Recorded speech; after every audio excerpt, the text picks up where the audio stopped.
At the suggestion of the sbirri, they had let him go, Cosmo sat down on a bench running along the wall. Part of it was occupied by a soldier stretched at full length with his head on his knapsack, and with his shako hung above him on the wall. He was profoundly asleep. Perhaps that's the fellow who took those shots at me, thought Cosmo. Another of the sbirri approached Cosmo, and with a propitiatory smile handed him his cloak. Cosmo had forgotten all about it. "I carried it behind the signore all the way," he murmured with an air of secrecy, and Cosmo was moved to say, "You ought to have brought it to me at Cantalucci's inn," in a significant tone. The man made a deprecatory gesture and said in a low voice, "The signore may want it tonight." He was young. His eyes met Cosmo's without flinching. "I see," whispered Cosmo. "What is going to be done with me?" The man looked away indifferently and said, "I am new at this work, but there is a post of Royal Gendarmerie on the other side of the harbor." He threw himself on the bench by Cosmo's side, stretched his legs out, folded his arms across his breast, and yawned unconcernedly. "Can I trust him?" Cosmo asked himself. Nobody seemed to pay any attention to him. The sbirro in the hat bustled out of the guard-room in great haste. The other two remained on guard. The sergeant, sitting astride the chair, folded his arms on the back of it and stared at the night through the open door. The sbirro by Cosmo's side muttered, looking up at the ceiling, "I think Barbone is gone to find a boatman."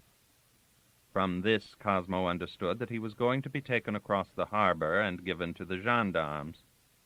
He thought, "If they insist upon searching me, I would have to submit, and in any case a hat is not a hiding place. I may just as well hand the packet over without a struggle." A bright idea struck him. "If those fellows take me over there in a boat to save themselves the trouble of walking round the harbor, I will simply contrive to drop my hat overboard, even if they do hold my arms during the passage." He was now convinced that Attilio belonged to some secret society. He certainly was no common fellow. He wondered what had happened to him. Was he slinking and dodging about the low parts of the town on his way to some refuge? Or had he really found the excitable man and the grumpy man still waiting under the tower with a boat? Most unlikely after such an alarming commotion of yells and shots. He feared that Attilio, unable to get away, could hardly avoid being caught tomorrow, or at the furthest next day. He himself obviously did not expect anything better, or else he would not have been so anxious to get rid of those papers. Cosmo concluded that conspirators were perfectly absurd with their passion for documents, which were invariably found at a critical time, and sent them all to the gallows. He noticed the eyes of the sergeant, a Croat with pendant black mustaches, fixed on his hat, and at once felt uneasy, as if he had belonged to a secret society himself. His hat was the latest thing in men's round hats which he had bought in Paris. But almost directly the sergeant's eyes wandered off to the doorway and resumed their stare. Cosmo was relieved. He decided, however, to attempt no communication with the young police fellow whose lounging attitude, abandoned and drowsy, and almost touching elbows with him, seemed to Cosmo too suggestive to be trustworthy, and indeed, he reflected, what could he do for him? His excitement about this adventure was combined in a strange way with a state of inward peace which he had not known for hours. He wondered at his loyalty to the astute Attilio. He would have been justified in regarding the transaction as a scurvy trick, whereas he found that he could not help contemplating it as a matter of trust. He went on, exercising his wits upon the problem of those documents. He was sure those were papers of some kind, which he had been asked to give to Cantalucci. How surprised he would be, since apparently the innkeeper was a conspirator too. Yet he thought it would be better to destroy them than to let them fall into the hands of the Piedmontese justice or the Austrian military command. I must contrive, he thought, to get rid of them in the boat.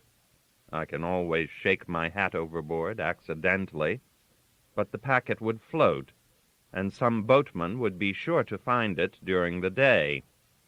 On the other hand, by the time daylight came, the handwriting would probably have become illegible.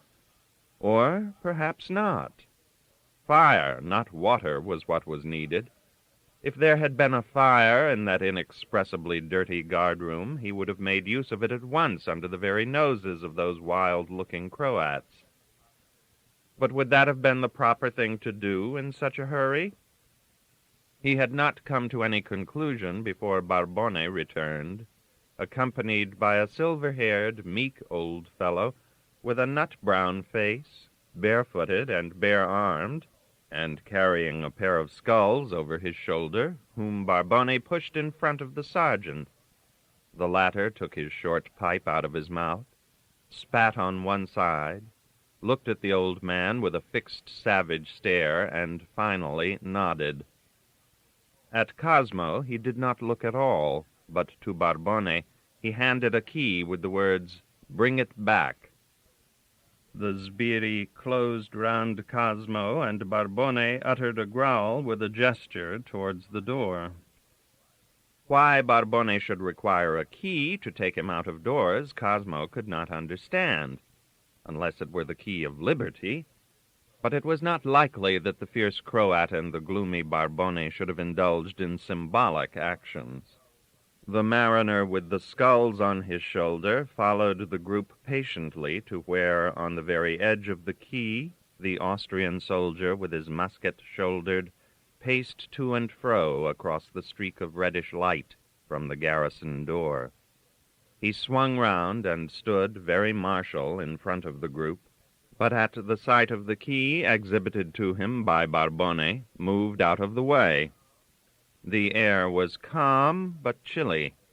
Below the level of the quay there was the clinking of metal and the rattling of small chains, and Cosmo then discovered that the key belonged to a padlock, securing the chain to which quite a lot of small rowing boats were moored.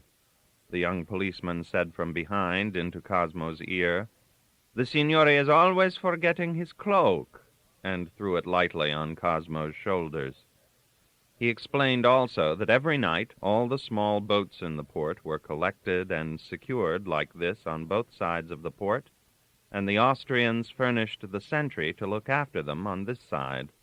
The object was that there should be no boats moving after 10 o'clock except the galley of the Dogana, and of course the boat of the English man-of-war. "Come and see me at noon at Cantalucci's inn," whispered Cosmo, to which the other breathed out a "Certainly, Excellency," feelingly before going up the steps. Cosmo found himself presently sitting in a boat between two sbirri. The ancient fellow shoved off and shipped his oars. From the quay high above, Barbone's voice shouted to him, "The gendarmes will take charge of your boat for the rest of the night." The old boatman's only answer was a deep sigh, and in a very few strokes the quay with the sentry receded into the darkness. One of the sbirri remarked in a tone of satisfaction, "Our service will be over after we have given up the signore there." The other said, "I hope the signore will consider we have been kept late on his account." Cosmo, who was contemplating with immense distaste the prospect of being delivered up to the gendarmes, emitted a mirthless laugh, and after a while said in a cold tone, "Why waste your time in pulling to the other side of the harbor? Put me on board the nearest vessel. I'll soon find my way to the quay from one tartane to another, and your service would be over at once." The fellow on his left assumed an astonishing seriousness. "Most of those tartanes have a dog on board. We could not expose an illustrious stranger to getting bitten by one of these ugly brutes." but the other had no mind for grave mockery. In a harsh and overbearing tone, he ordered the boatman to pull well into the middle of the harbor, away from the moored craft. It was like crossing a lake overshadowed by the hills, with the breakwaters prolonging the shore to seaward. The old man raised and dipped his oars slowly, without a sound, and the long trails of starlight trembled on the ripples on each side of the boat. When they had progressed far enough to open the harbor entrance, Cosmo detected, between the end of the jetties far away, he was glancing casually about, a dark speck about the size of a man's head, which ought not to have been there. The air was perfectly still, and the stars thick on the horizon. It struck him at once that it could be nothing than either the English man-of-war's boat or the boat of the Dogana, since no others were allowed to move at night. His thoughts were, however, so busy with speculating as to what he had better do that he paid no more attention to that remarkable speck. He looked absently at the silver-haired boatman pulling an easy stroke, and asked himself, was it or was it not time to lose his hat overboard? How could he contrive to make it look plausible in this absurd calm? Then he reproached himself for reasoning as if those two low fellows, whose proximity had grown extremely irksome to him, had wits of preternatural sharpness. If he were to snatch it and fling it away, they would probably conclude that he was trying to make himself troublesome, or simply mad, or anything in the world, rather than guess that he had in his hat something which he wanted to destroy. He undid quietly the clasp of his cloak and rested his hands on his knees. His guardians did not think it necessary now to hold his arms. In fact, they did not seem to pay much attention to him. Cosmo asked himself for a moment whether he would stand up suddenly and jump into the water.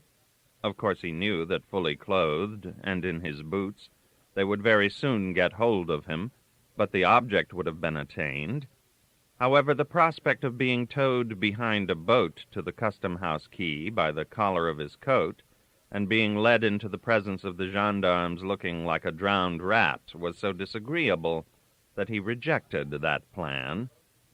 By that time, the boat had reached little more than halfway across the harbor. The great body of the shipping was merged with the shore. The nearest vessels were a Polacca brig and Xebec lying at anchor.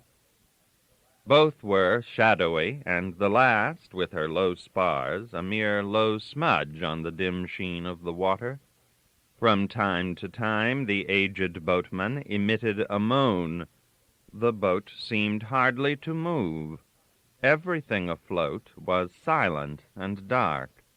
The crews of the coasters were ashore or asleep, and if there were any dogs on board any of them, they too seemed plunged in the same slumber that lay over all things of the earth, and by contrast with which the stars of heaven looked intensely wakeful.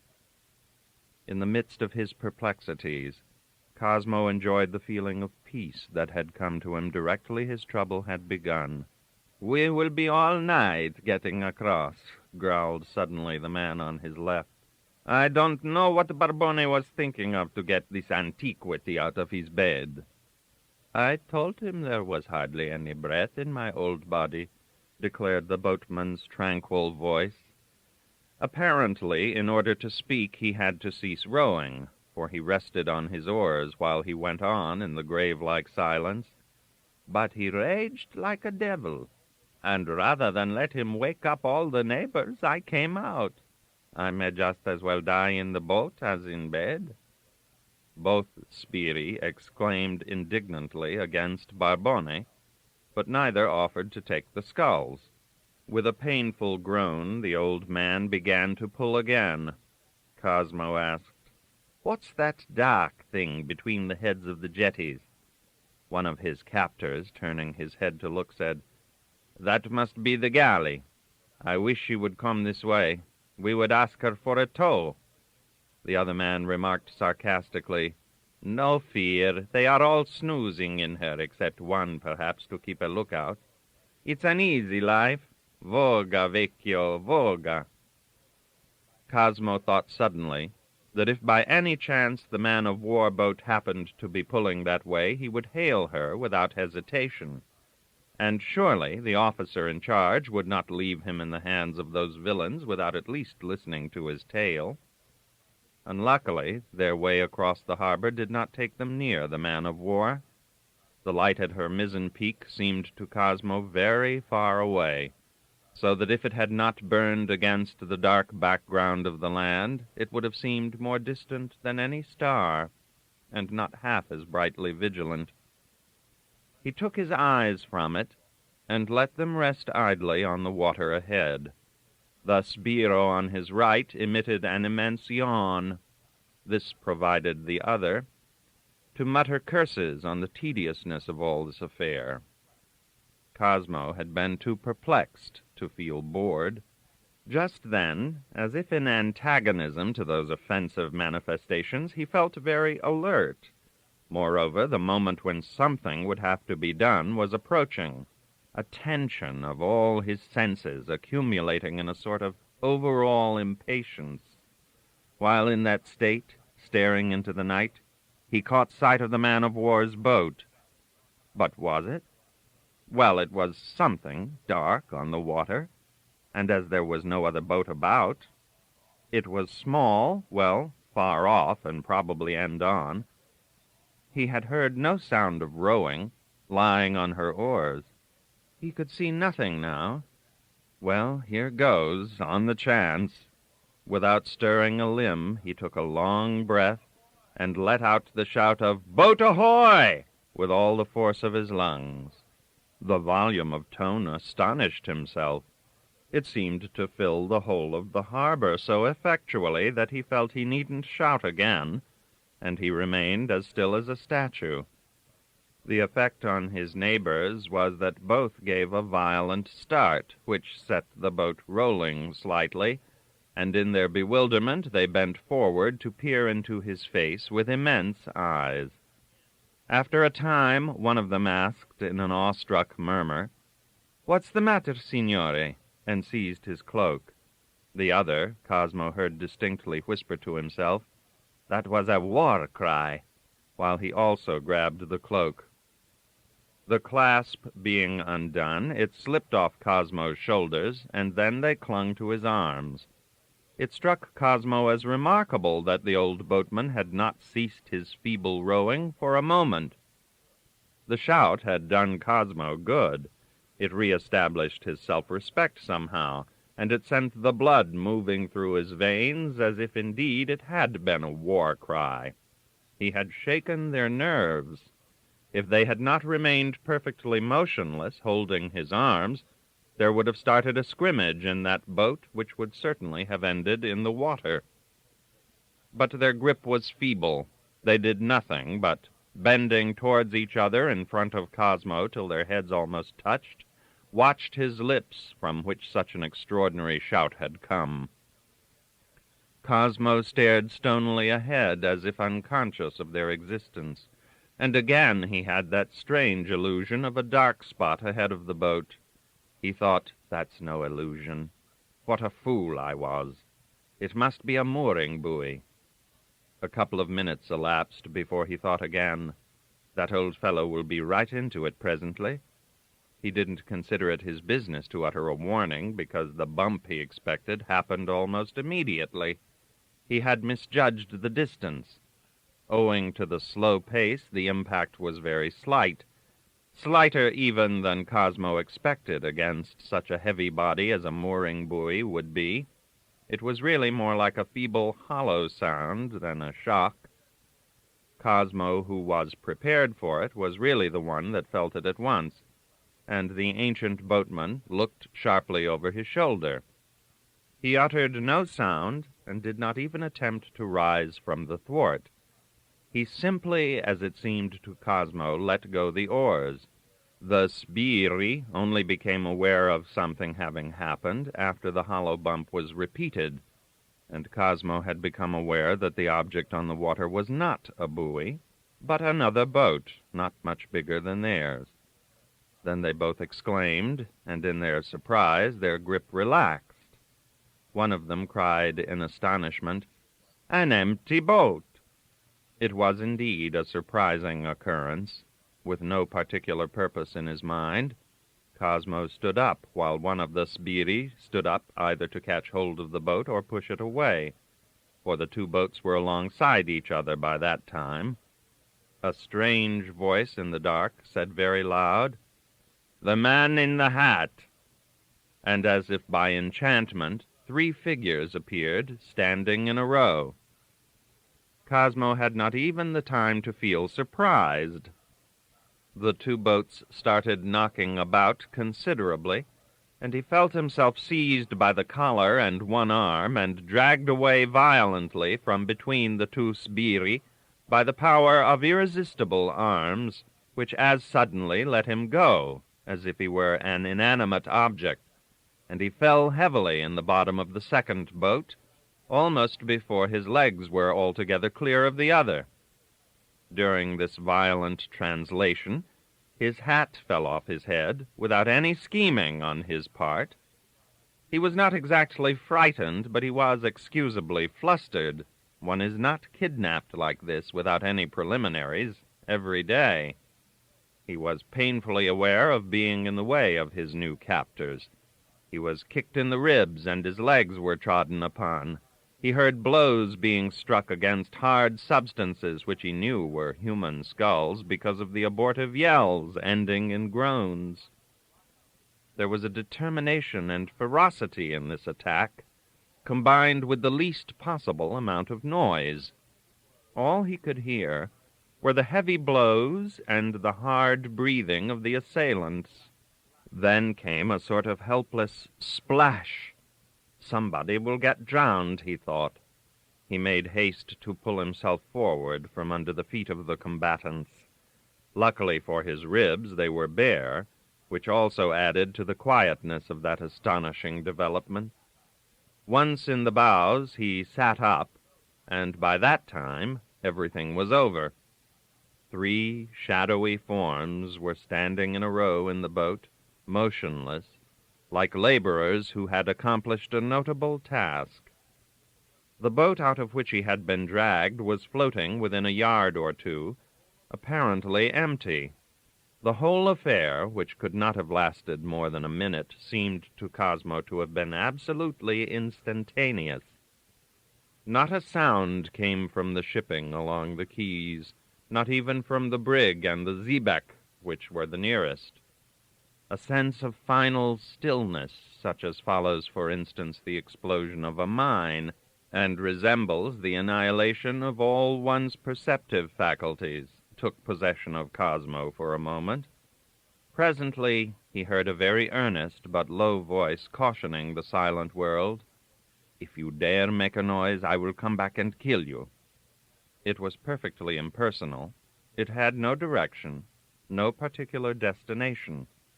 Cosmo, who heard the words distinctly, could connect no image of a human being with them.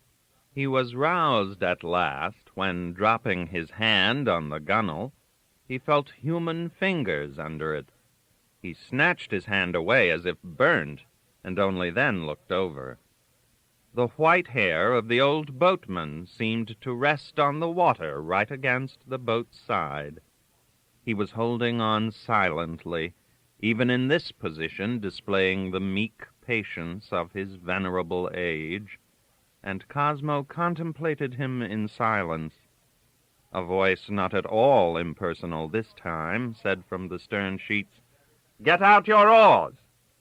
"There is a man in the water here," said Cosmo, wondering at his own voice being heard in those fantastic conditions.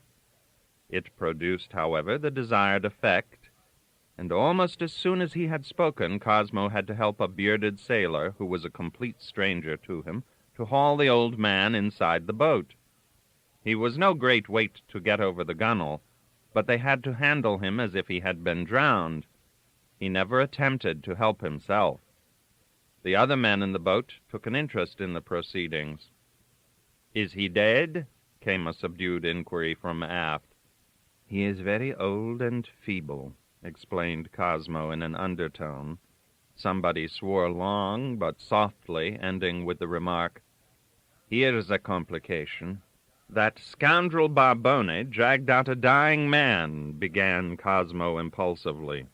Va bene. Bundle him in and come aft, signore." Cosmo, obeying this injunction, found himself sitting in the stern sheets by the side of a man whose first act was to put his hand lightly upon his shoulder in a way that conveyed a sort of gentle exultation. The discovery that the man was Attilio was too startling for comment at the first moment. The next, it seemed the most natural thing in the world. "It seems as if nothing could keep us apart," said that extraordinary man in a low voice. He took his hand off Cosmo's shoulder and directed the two rowers, who Cosmo surmised were the whisperers of the tower, to pull under the bows of the brig. "We must hide from those custom-house fellows," he said. "I fancy the galley is coming along." No other word was uttered till one of the men got hold of the brig's cable, and the boat came to a rest with her side against the stem of that vessel, when Cosmo, who now could himself hear the faint noise of rowing, asked Attilio in a whisper, "Are they after you?" "If they are after anything," answered the other coolly, "they are after a very fine voice. What made you give that shout?" "I had to behave like a frightened mouse before those sbirri on account of those papers you left with me, and I felt that I must assert myself." Cosmo gave this psychological explanation grimly. He changed his tone to add that, fancying he had seen the shape of the English man-of-war's boat, the temptation to hail her had been irresistible. "Possibly that's what started them. They know nothing of us. Luck was on our side. We slipped in unseen." The sound of rowing, meantime, had grown loud enough to take away from them all desire for further conversation, for the noise of heavy oars working in their rowlocks had a purposeful, relentless character on a still night, and the big 12-oared galley, pulled with a short, quick stroke, seemed to hold an unerring way in its hollow, thundering progress. For those in the boat concealed under the bows of the brig, the strain of having to listen without being able to see was growing intolerable.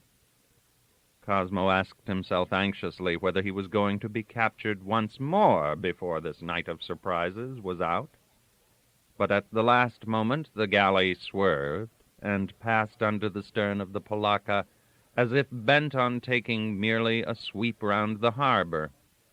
Everybody in the boat drew a long breath, but almost immediately afterwards the sound of rowing stopped short, and everyone in the boat seemed turned again into stone. At last Attilio breathed into Cosmo's ear, "Per Dio, they have found the other boat." Cosmo was almost ashamed at the swift eagerness of his fearfully whispered inquiry. "Are the men in her dead?" "All I know is that if either of them is able to talk, we are lost," Attilio whispered back. "These sbirri were going to deliver me to the gendarmes," Cosmo began under his breath, when all at once the noise of the oars burst again on their ears abruptly. But soon all apprehension was at an end, because it became clear that the sound was receding towards the east side of the harbor. In fact, the custom-house people, who had started to row round because of a vague impression that there had been some shouting in the harbor, had, to their immense surprise, come upon a boat which at first seemed empty, but which, they soon discovered, contained two human forms huddled up on the bottom boards, apparently dead, but at any rate insensible if they were still breathing. Attilio's surmise that as the quickest way of dealing with this mystery, the custom-house officer had decided to tow the boat at once to the police station on the east side was perfectly right, and also his conviction that now or never was his chance to slip out of that harbor where he and his companions felt themselves in a trap. the door of which might snap to at any time. At the best, it was a desperate situation, he felt. Cosmo felt it too, if in a more detached way, like a rather unwilling spectator. Yet his anxiety for the safety of his companions was as great as though he had known them all his life. Though he had, in a way, lost sight of his personal connection, he could not help forming his own view, which he poured into Attilio's ear while the two rowers put all their strength into their work. Tensely rigid at the tiller, Attilio had listened, keeping his eyes fixed on the gap of dark, gleaming water between the black heads of the two breakwaters. "The signore is right," he assented. "We could not hope to escape from that galley once she caught sight of us. Our only chance is to slip out of the port before she gets back to her station outside the jetties. This affair will be a great puzzle to them. They will lose some time talking it over with the gendarmes, unless one or two of those sbirri comes to himself." "Yes, those sbirri," murmured Cosmo. "What would you have? We did our best with the boat stretchers, I can assure you." Cosmo had no doubt of that. The sound of crashing blows rained on those wretches' heads had been sickening, but the memory comforted him now. So did the return of the profound stillness after the noise of the galley's oars had died out in the distance. Cosmo took heart till it came upon him suddenly that there never had been a starry night that gave so much light, no night so amazingly clear, no harbor of such an enormous extent. He felt he must not lose a minute. He jumped up and began to tear off his coat madly. Attilio exclaimed in dismay, "Stay, don't!" It looked as though his Englishman had made up his mind to swim for it.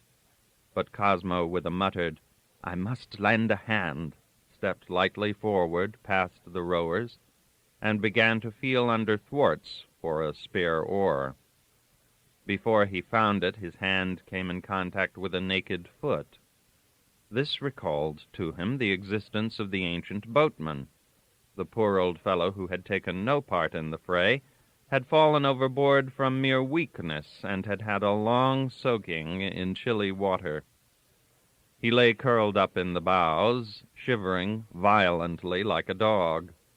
For the moment, Cosmo was simply vexed at this additional dead weight in the boat. He could think of nothing but of the custom-house galley.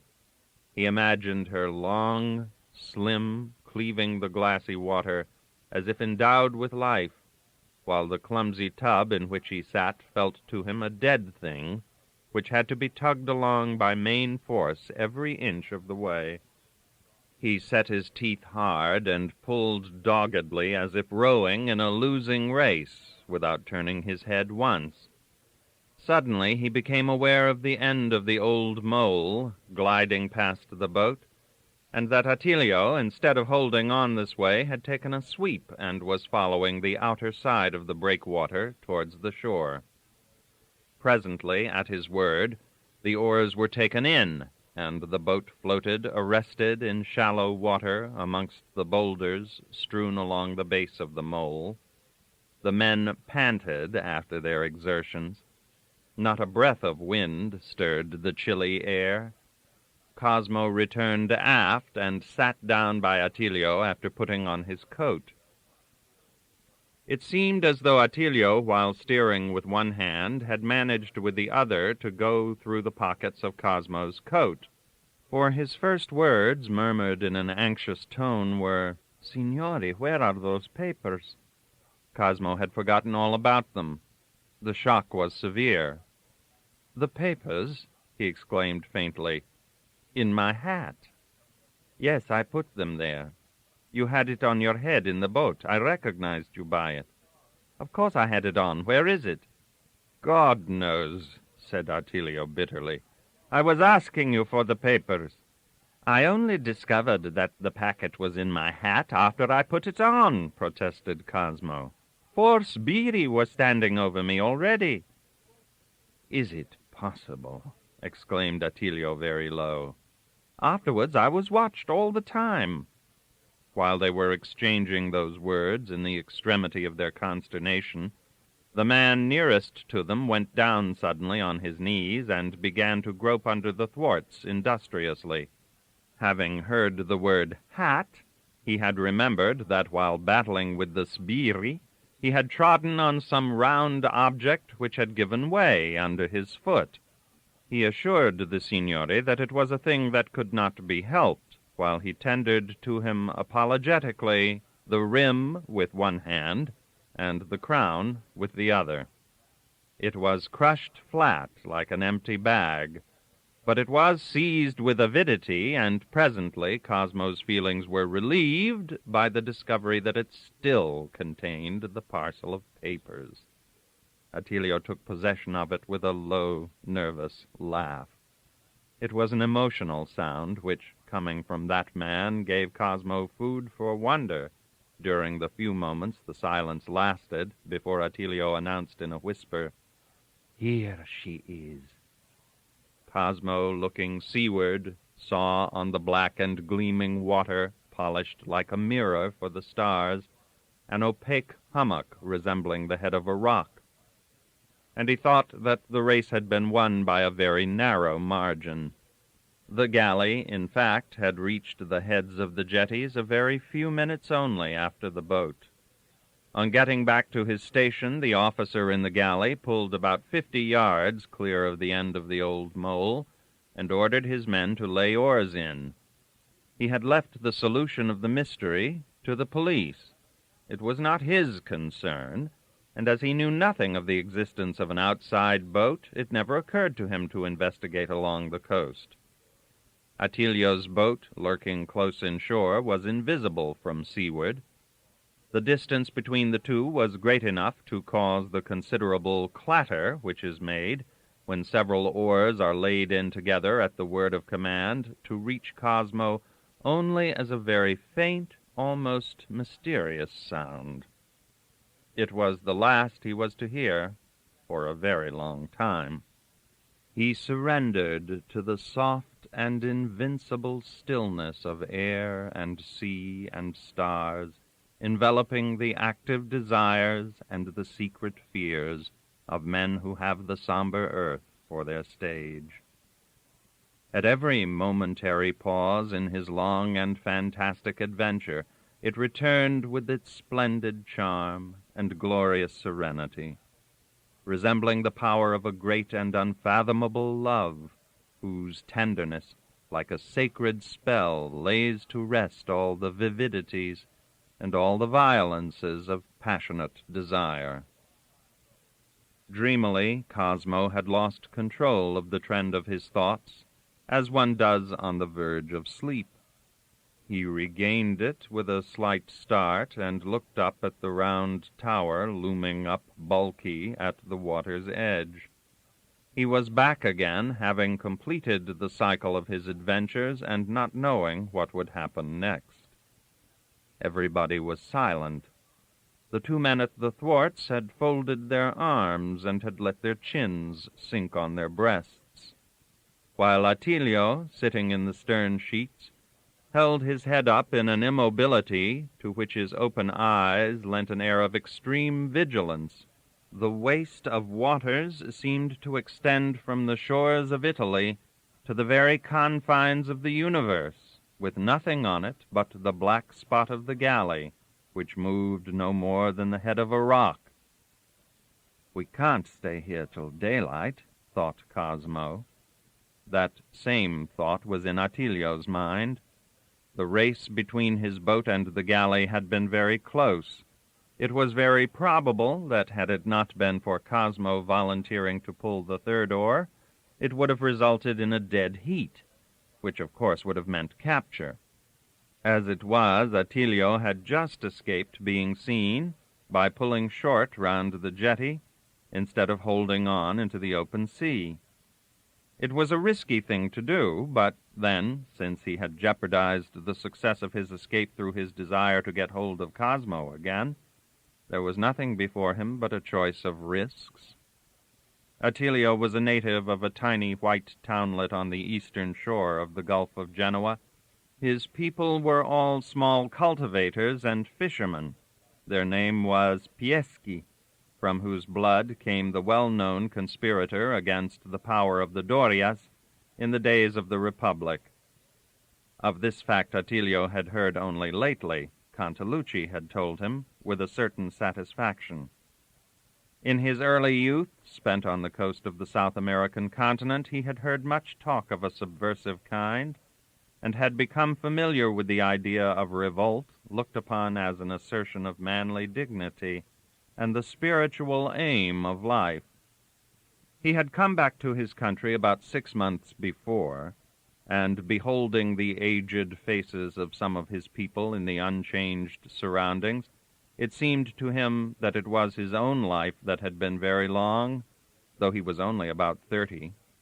Being a relation of Cantalucci, he found himself very soon in touch with the humbler members of secret societies, survivals of the revolutionary epoch, stirred up by the downfall of the empire and inspired by grandiose ideas, by the hatred of the Austrian invaders, bringing back with them the old tyrannical superstitions of religion and the oppression of privileged classes.